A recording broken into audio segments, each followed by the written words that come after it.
This is Matthew Kratter's Bitcoin University. Today I want to talk about why your ETH is not safe anywhere now. But first, some necessary background to understand why it's now impossible to hold ETH safely. There are these common shitcoiner or altcoiner critiques of Bitcoin, that Bitcoin is old tech, or Bitcoin is a pet rock, or Bitcoin doesn't have smart contracts. These are very naive critiques, as if we Bitcoiners don't understand or can't afford or don't have access to devs who can build these things for us. It's the old saying, I'm new to Bitcoin and I don't understand it or its history, but I'm here to fix it for you. This is what these kind of people remind me of. Now, Bitcoin does have a scripting language. It's a scripting language called Script. Script, in fact, does include smart contracts, but they've been kept fairly simple. We have single sig, where one signature is required to send coins. We have multisig, where M out of N signatures are required to send coins. We have time locks, which restrict the spending of coins until a certain time or block height. We have hash locks, where you can't spend until a certain piece of information has been revealed. The latter two, time locks and hash locks, are key for the Lightning Network when they come together as HTLCs, or hash time locked contracts. Now, as critics from Ethereum and elsewhere are always keen to point out, Bitcoin does not have complex smart contracts, and Bitcoin is not Turing complete. But that's not because we're incompetent as Bitcoiners, but rather because we understand the trade-offs involved. And after the Bybit hack, where North Korean hackers stole $1.4 billion worth of Ethereum, which we've been covering over the past few videos, after this hack, more people will understand why Bitcoin made the design choices that it did. It's extremely important that the base layer of a new money like Bitcoin is simple, that it's secure, that it's reliable, that it's a strong foundation to build on. And when it comes to this, complexity is always the enemy of both reliability and security.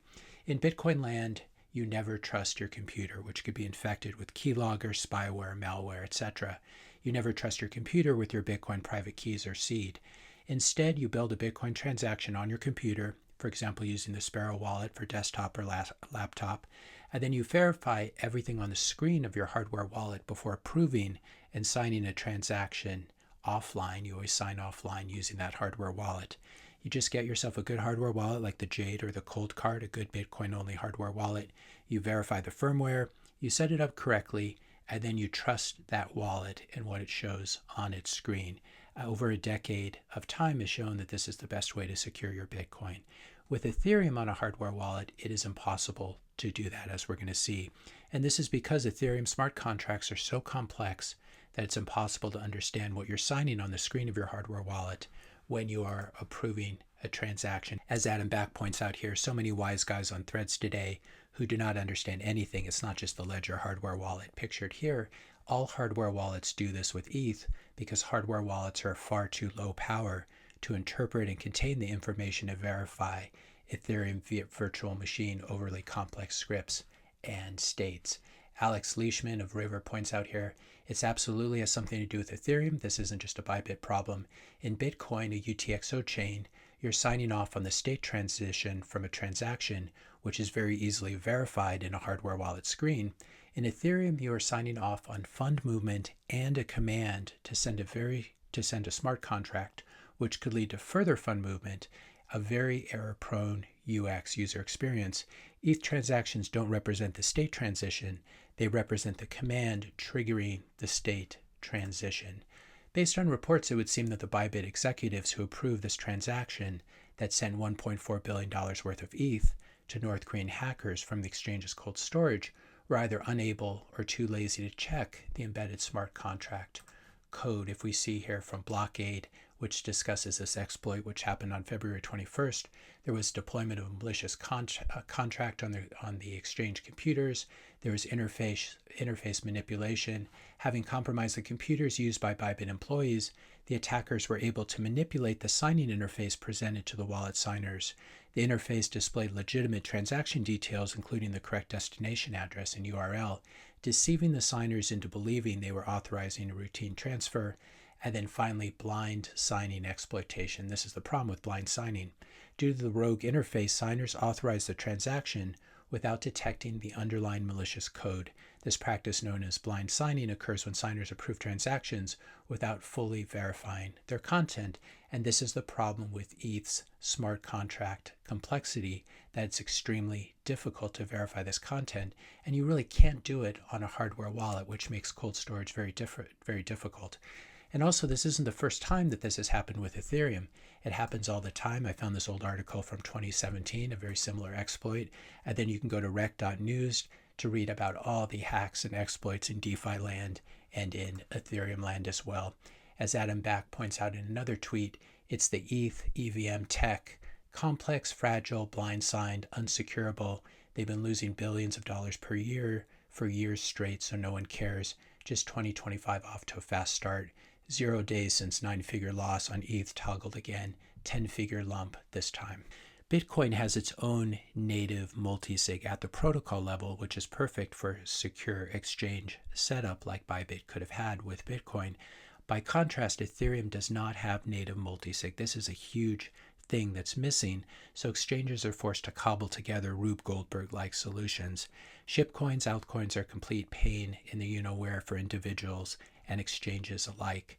They increase the attack surface of your exchange and your hardware wallet, which is why I've been saying for years that you should get yourself a Bitcoin-only hardware wallet. If Bybit were to completely cease support for Ethereum, their exchange would instantly get better. This is the joke that Alan Farrington's making here. Breaking, Bybit now significantly more solvent after technical debt of Ethereum removed from balance sheet. That's a pretty sophisticated joke. Not Grubel's here tweeting, I don't like how people are blaming Bybit for the hack. For the longest time, Ethereum didn't even have a checksum for its addresses. So you could type an address and Ethereum would flush your money with no hesitation. The ETH devs just don't care. They're more focused on pumponomics. I think that's true. So here's the summary. It's very important to understand this if you're holding ETH. Your ETH is not safe anywhere now. Your ETH is definitely not safe left on any crypto exchange. Will your exchange be the next one to be hacked now that it's open season on ETH? Because Vitalik and the Ethereum Foundation have made it very clear that they're unwilling to ride to the rescue with a fork or chain rollback, even when they're terrorist attackers like the North Koreans and the Lazarus group. Your ETH is also not safe on a hardware wallet. Are you currently able to view and understand every single aspect of the smart contract that you've just put into motion by signing? I didn't think so. You're not able to see this on your screen. You're not able to verify it. And here the complexity is the enemy of security and reliability. This is a very good reason. This is one of many reasons why ETH is dying, especially after moving to proof of stake in late 2022. It's probably a good idea not to be the last one off the sinking ship that is Ethereum, because this one's going to end very, very badly.